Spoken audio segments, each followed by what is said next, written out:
So, ఇప్పుడు తెలంగాణ రాష్ట్రంలో ఒక పెద్ద హాట్ టాపిక్ వచ్చేసి ఈ వక్ఫ్ బోర్డ్‌ని సవరణ చెయ్యడం. నిజంగా ఇది కనుక సవరణ గనక జరిగితే ముస్లిం కమ్యూనిటీకి చాలా పెద్ద ఎత్తున నష్టం వాటిల్లుతుందని చెప్పేసి కొంతమంది అక్కడక్కడ చెప్తా ఉన్నారు. ఇప్పుడు మనతో ఉన్నది ఎవరో కాదు.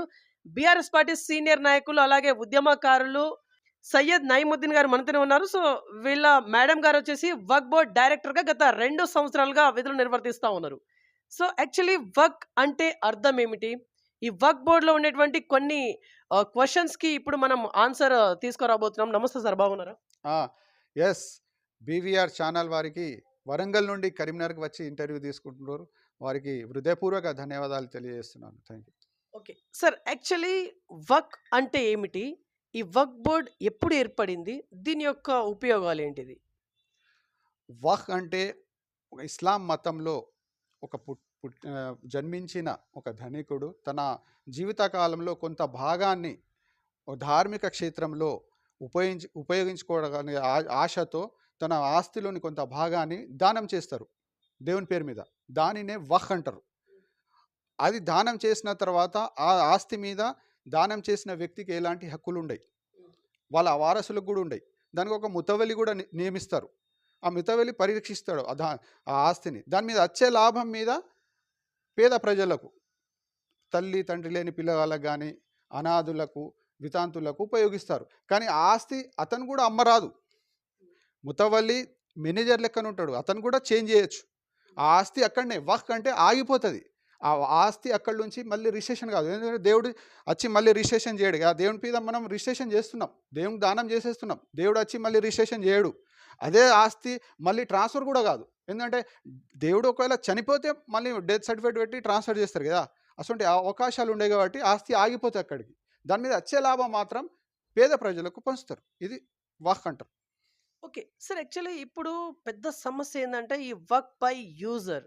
ఈ చట్టాన్ని ఇప్పుడు తీసేయబోతున్నారనేది ఇదొక హాట్ టాపిక్. యాక్చువల్లీ ఈ చట్టంలో ఏం దాగుంది? ఈ చట్టాన్ని తీసేస్తే మీకు జరిగే నష్టం ఏమిటి? వర్క్ బై యూజర్ అనే చట్టం 1995 యాక్ట్‌లో ఉన్నది. అది మంచి. ఎందుకంటే ఇప్పుడు మన దేశంలో పాత జమానాలో ఒక 400 సంవత్సరాల నుండి గానీ, ఒక 200 సంవత్సరాల నుండి మన మస్జిద్‌లున్నాయి. మనకు శ్మశాన వాటికలు, ఖబరస్థాన్లున్నాయి. అందులో మా పూర్వీకులు చనిపోతే మనం దాంట్లో దహనం చేసినాం. అది కంటిన్యూ నడుస్తున్నది. అది మాదని తెలుసు. ఆ వర్క్ బై యూజర్ అంటారు. అది యూజ్ చేస్తున్నాం. దానికి డాక్యుమెంట్స్ ఎలాంటివి ఉండయి.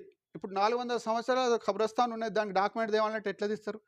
ఆ డాక్యుమెంట్ తేవాలి. వక్బ్ యూజర్ తీసేస్తే దానికి డాక్యుమెంట్ చూస్తేనే అది వక్ఫ్ బోర్డ్‌కి చెందుతది. ఒక చూయించకుంటే అది గవర్నమెంట్ అయిపోతది. ఇప్పుడు అది మా ఒక మస్జిద్ ఉందనుకో, దాంట్లో మనం ఒక 400 సంవత్సరాల నుండి మా పూర్వీకులు దాంట్లో నమాజ్ చేస్తున్నాం, మనం చేస్తున్నాం. ఇప్పుడు దానికి డాక్యుమెంట్స్ చూయించమంటే చూయించకపోతే ఆ మస్జిద్ గవర్నమెంట్ పోయినట్టే కదా! మా ఆస్తి పోయినట్టే కదా! అది వక్ఫ్ బై యూజర్ ఉండాలే. ఆ చట్టం తీసేస్తా ఒక ప్రపోజల్ పెట్టిర్రు. దీంట్లో అది మేము ఖండిస్తున్నాం దాన్ని. ఓకే. సార్, యాక్చువల్లీ ఈ వర్క్ బోర్డ్ ఆస్తి అనేది దేశమంతటా, దేశమంతటా ఎంత ఆస్తి ఉండొచ్చు? మీ అంచనా ప్రకారం? ప్రభుత్వ అంచనా ప్రకారమే వాళ్ళు కూడా సర్వే చేసిన ప్రకారమే 9,40,000 ఎకరాల ల్యాండ్ ఉన్నది. అది ఫస్ట్ మన భారతదేశంలో సైన్యం దగ్గర ఎక్కువ ఉన్నది. తర్వాత రైల్వే శాఖ దగ్గర ఉన్నది సెకండ్. థర్డ్ పొజిషన్‌లో వక్ఫ్ బోర్డ్ ఉన్నది. కానీ వక్ఫ్ బోర్డ్ ఉన్నది కానీ 80% ఎంక్రోచ్‌మెంట్ అయి ఉన్నది. కబ్జాదారులు, ల్యాండ్ గ్రాబర్స్ దగ్గర ఉన్నది. అది ల్యాండ్ గ్రాబర్స్ ఎవరైనా కావచ్చు. ప్రభుత్వం కూడా కబ్జా చేసింది. ఎన్నో ప్రభుత్వ బిల్డింగ్స్‌లు కట్టుకున్నది. దాంట్లో నాయకులు కూడా ఉన్నారు. ప్రైవేట్ వ్యక్తులు ఉన్నారు. అసలు ఎంకరేజ్‌మెంట్‌లు ఉన్నది. ఓకే. ఇక్కడ కబ్జాదారుల చేతిలో ఉంది అని జెప్పేసి మీరన్నారు గదా! యాక్చువల్లీ ఆ కబ్జాదారులోనే మీ ముస్లిం వ్యక్తులు కూడా ఉన్నారు మరి. దీనికేం జెప్తారు? అవును. ఉన్నారు. ఇప్పుడు మన భారతదేశంలో ఏ సంస్థ కూడా కరప్షన్ లేకుండా సంస్థ లేదు. ప్రతి దాంట్లో ఉన్నది. మన దాంట్లో కూడా ముస్లింలు చేసిర్రు దాంట్ల. కానీ వాళ్ళకు కరెక్టమైన పనిష్మెంట్ ఇవ్వాలి. వాళ్ళ దగ్గర నుండి కబ్జా నుండి తీసేయాలి. అంతేగాని ఆ భూమిని మొత్తం గవర్నమెంటే తీసుకుంటా అంటే అది అన్యాయం గదా! ఇది ఒక వ్యక్తి ఇచ్చిన దానం. అది ప్రైవేట్ సంబంధించిన ల్యాండ్. అది గవర్నమెంట్‌కి ఎట్లా దాంట్లో హక్కులుంటాయి. అది మనం అర్థం చేసుకోవాలి. ఓకే. సార్, ఇక్కడ మీరు 9,40,000 ఎకర్స్ అని జెప్పేసి మీరన్నారు గదా! సార్, ఇంత ఆస్తి ఎలా వచ్చింది సార్? ఎలా వచ్చింది? దీనికి కారణం అదే. ఇప్పుడు మనకు చట్టం మన వక్‌లో ఏముండేది మనం సంకల్పం ఏమింది? అమ్మరాదు. ఒక్కసారి వహైన ల్యాండ్స్ గానీ, ఏ ఆస్తి గానీ అమ్మరాదు. ఆగిపోతది అక్కడే. అందుకోసం ఆగడం వల్ల అది పెరిగింది. పెరిగి దానికి ఇంత కనబడుతుందది. కానీ దానికి వేరే ఆన్ రికార్డ్ మొత్తం మన భారతదేశంలో ఆన్ రికార్డ్ వక్ఫ్ బోర్డ్ అనేది ఒక్క ఇంచు గూడా వేరే భూమిలోకి కబ్జా చేయలే. ఓన్లీ వాళ్ళ దగ్గర ఏమైనా గెజెట్ ఉంటేనే వాటి కేసేస్తారు. గెజెట్ ప్రకారం వాళ్ళు మనది అని క్లెయిమ్ చేస్తారు. అంతేగాని వక్ఫ్ బోర్డ్‌ది కబ్జా అయింది. గవర్నమెంట్లు కబ్జా చేసిర్రు, ప్రైవేట్ సంస్థలు చేసిర్రు, ముస్లిమ్స్ చేసిర్రు, అందరూ చేసిర్రు. ప్రతి ఒక్కళ్ళు చేసిర్రు దాంట్లో. కరప్ట్ అయినది. ఎంకరేజ్‌మెంట్ అయినది lands. Okay. Sir actually tribunal. ఈ వక్ఫ్ ట్రిబ్యునల్ అనేది ఈ వక్ఫ్ బోర్డ్‌కి మాత్రమే సంబంధించిందని జెప్పేసి విన్నాం. యాక్చువల్లీ వక్ఫ్ ట్రిబ్యునల్ గురించి ఒకసారి చెప్పండి. వక్ఫ్ ట్రిబ్యునల్ అంటే ఒకటి అది వక్ఫ్ బోర్డ్‌కు సంబంధించిన కోర్ట్. దాంట్లో జడ్జ్ ఉంటారు. హ్మ్. ఒక ఐఏఎస్ కేటగిరీ ఆఫీసర్ ఉంటారు. ఫండమెంటల్ ముస్లింకి సంబంధించిన వ్యక్తి ఉంటారు. దాంట్లో వక్కు ఎవరైనా ఎంకరేజ్మెంట్ అయినాయని కానీ, వక్ ల్యాండ్స్ కబ్జా అయినాయి కానీ, అటువంటి కేసులు దాంట్లో పరిష్కరిస్తాయి. వారు తీర్పు ఇస్తారు. దాదాపు మన దేశంలో 70 వక్ ట్రిబ్యునల్స్ ఉన్నాయి. ఒకవేళ మనకు దాంట్లో కూడా వక్ ట్రిబ్యునల్‌లో కూడా మాకు న్యాయం జరగకపోతే హైకోర్టు కూడా పోవచ్చు. అదేవిధంగా సుప్రీం కూడా పోవచ్చు.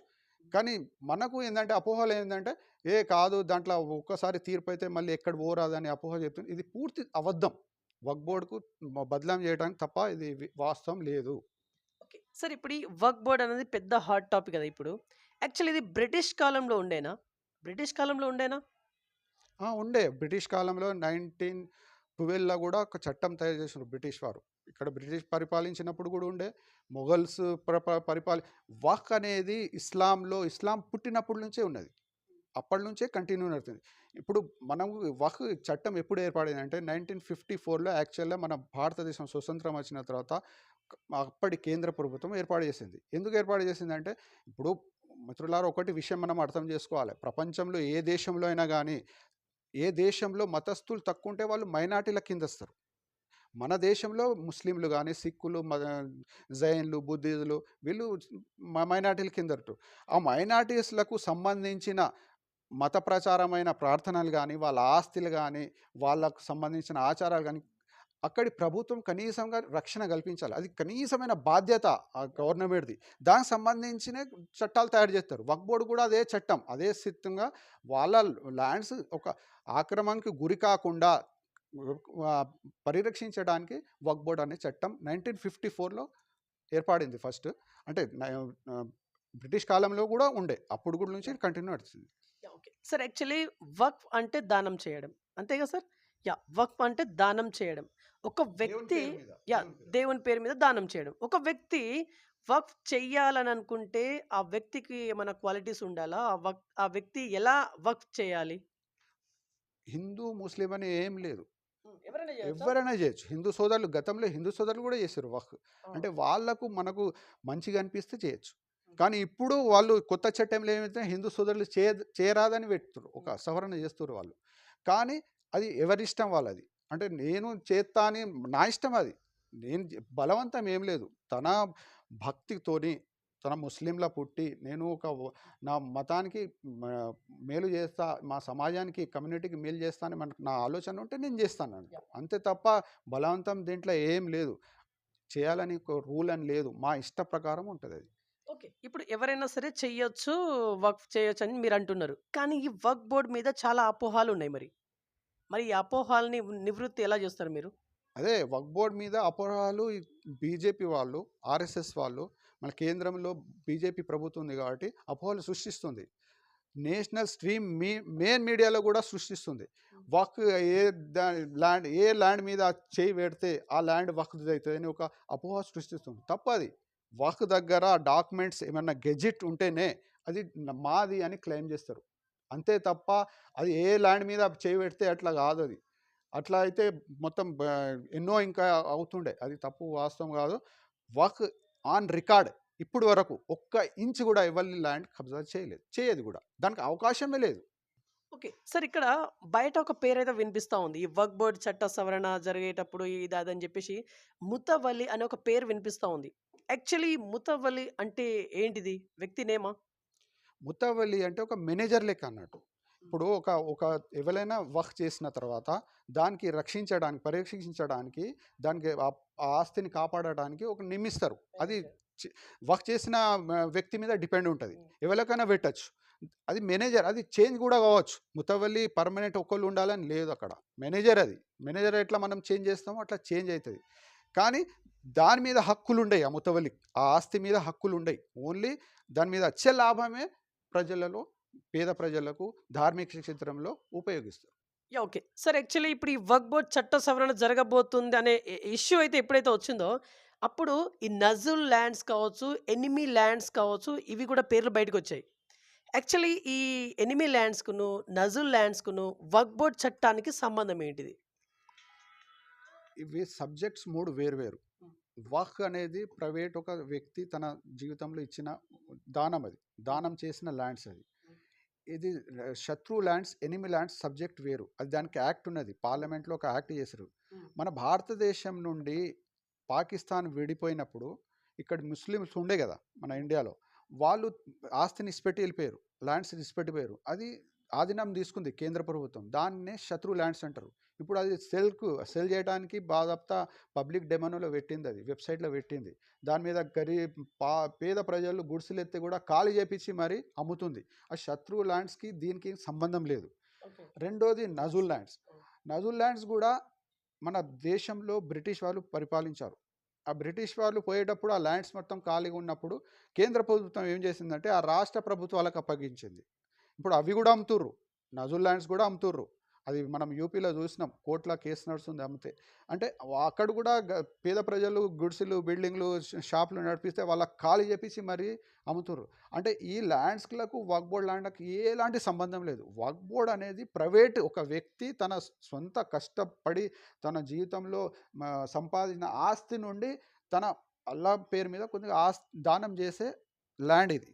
దానికి సంబంధం పూర్తిగా లేదు. ఓకే. సార్ ఇప్పుడు ఫర్ ఎగ్జాంపుల్ ఎవరో కాదు. మీరే ఉన్నారు. ఇప్పుడు మీరే వక్ఫ్ చేయాలనుకుంటున్నారు. ఫర్ ఎగ్జాంపుల్ ఎట్లా చేస్తారు? ప్రాసెస్ ఏంటిదో ఒకసారి చెప్పండి? వర్క్ చేయాలంటే పాత జమానాలో మనకు రిజిస్ట్రేషన్ ఆఫీసులు కానీ ఇంత డెవలప్మెంట్ కాలేదు. డిజిటల్ సిస్టమ్ ఏం లేకుండే. అప్పుడు ఓరల్‌గా కూడా చెప్తుండే వర్క్ అయిపోతుండే. కానీ ఇప్పుడు అట్లా లేదు పరిస్థితి. ఇప్పుడు వర్క్ చేయాలంటే నేను ఫస్ట్ వక్ఫ్ బోర్డ్‌కి అప్రోచ్ కావాలి. అక్కడ అప్లికేషన్ నింపాలి. అక్కడ నా టైటిల్ డీడ్స్ నాకు సంబంధించిన ఆస్తికి సంబంధించిన మొత్తం డాక్యుమెంట్స్ చూపించాలి. వాళ్ళు మొత్తం వెరిఫై చేస్తారు. తర్వాత వర్క్ కమిషనర్‌కి పంపిస్తారు. వాళ్ళు వచ్చి మెజర్మెంట్ తీసుకొని మొత్తం డాక్యుమెంట్స్ మళ్ళీ వక్ఫ్ బోర్డ్‌కి పంపిస్తారు వాళ్ళు. అక్కడ వాళ్ళు 1 మంత్ కోసం నోటిఫికేషన్ ఇస్తారు పేపర్‌లో. ఎవరికన్నా అబ్జెక్షన్ ఉందా ఈ ల్యాండ్ మీద? అతను ఫలానా వ్యక్తి వర్క్ చేస్తుండే ఈ ల్యాండ్‌కి మీకు ఏమైనా అబ్జెక్షన్ ఉందా? ఫ్యామిలీ పరంగా ఉన్నా కూడా అన్నదమ్ములో కూడా ఉంటాయి విభేదాలు.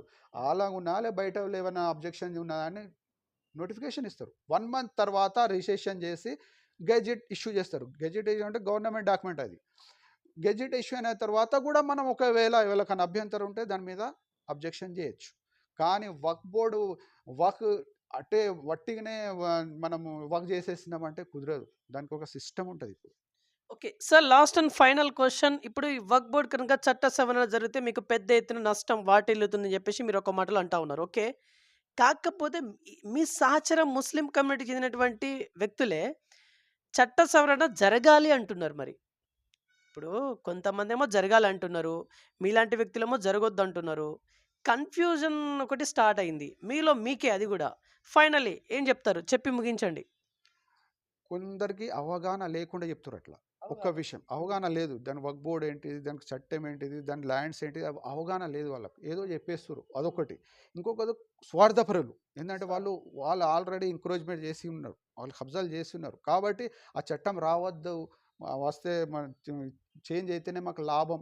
అంటే ఇప్పుడు దాంట్లో చట్టంలో ఏందంటే ఒక 12 ఇయర్స్ నుండి ఎవరైనా వక్ఫ్ ల్యాండ్ మీద కబ్జాలు ఉన్నారనుకోర్రి, రెంట్ కట్టకుండా వాళ్ళదే అయిపోతది. ఆ సవరణలు అట్లా సవరణలు ఉన్నాయి. 44 సవరణలు చేస్తుంది బీజేపీ.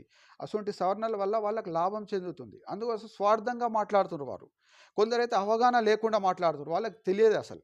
అది ఏందో ఒక వక్ఫ్ బోర్డ్ కబ్జా చేసిర్రు అందరూ దాంట్లో కరప్టెడ్ బాగా దేశంలోని ప్రతి సంస్థలో కరప్షన్ ఉంది. ఈ సంస్థని కాదు, వక్ఫ్ బోర్డ్‌కే బదనాం చేసుడు తప్పు అది.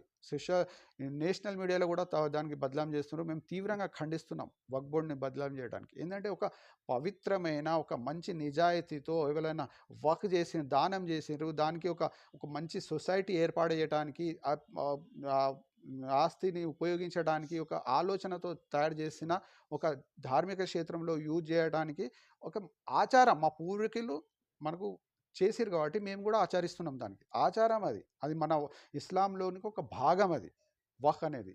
దానికి వట్టిగన అపోహలు సృష్టించుకుంటూ, లేకపోతే బీజేపీ ఏందంటే ఆ ల్యాండ్స్ బాగున్నాయి, దానికి మనం గవర్నమెంట్ కబ్జా, ఇప్పుడు గవర్నమెంట్ బాగా ఆఫీసులు గానీ, అసొంటి ఎయిర్‌పోర్ట్‌లు గానీ, పెద్ద పెద్ద బిల్డింగ్‌లు కట్టి ఉన్నది ఆ వక్ఫ్ ల్యాండ్ మీద. దానికి రెంట్ కూడా కడతలేరు వాళ్ళు.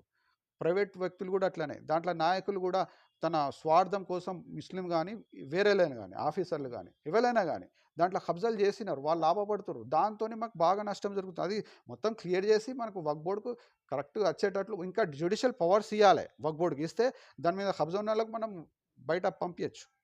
ఓకే. సార్ ఇప్పుడు మీరు ఎన్ని చెప్పినా గూడా మీలాంటి వ్యక్తులు ఎంతమంది ఎన్ని ఇంటర్వ్యూలు ఇచ్చినా గూడా ఈ వక్ఫ్ బోర్డ్ చట్ట సవరణని ఆపలేము అనేది కూడా బయటికి వినిపిస్తా ఉంది. ఎందుకంటే బీజేపీకి మెజారిటీ ఉంది. ఖచ్చితంగా చేసే తీరుతది అనేది ఒక టాక్ బయటికొస్తా ఉంది. చట్ట సవరణ గనుక జరిగితే, ఫర్ ఎగ్జాంపుల్ జరిగితే ఏం జేస్తారు మీరు? ఇప్పుడు బీజేపీ అనాలోచిత నిర్ణయాలు ఎక్కువుంటాయి. మనం చూసినాం. రైతు సోదరులకు కూడా 3 నల్లా చట్టాలు తీసుకొచ్చింది. రైతులు ఎన్నో ఉద్యమాలు చేసిర్రు. ఆ! ఎన్నో ఉద్యమాలు చేసిర్రు. తర్వాత రిటర్న్ తీసుకున్నది బీజేపీ. సారీ చెప్పుడైంది. ఒక ప్రధాని మంత్రి హోదాలో సారీ చెప్పుడైంది. 700 మంది రైతులు బలిదానం తీసుకున్నారు. ఎంతో లాస్ అసొంటి అనాలోచిత నిర్ణయాలు ఉన్నాయి బీజేపీ. అది కూడా ఇది తప్పు అని గ్రహిస్తది. మాకు పూర్తి నమ్మకం ఉంది. మేము ఏందంటే వక్ఫ్ అనేది ఒక మంచి ఆలోచన. ఒక మతపరమైన మంచి ఆలోచన. దాన్ని కొనసాగించాలంటే దానికి ఇంకా మంచిగా చేయాలి. అది మా ఒక విజ్ఞప్తి. రైట్. సో, ఇది ఇవాల్టి ఇన్ఫర్మేషన్. చూస్తున్నాను నేను BVR TV news. Until then bye. Take care.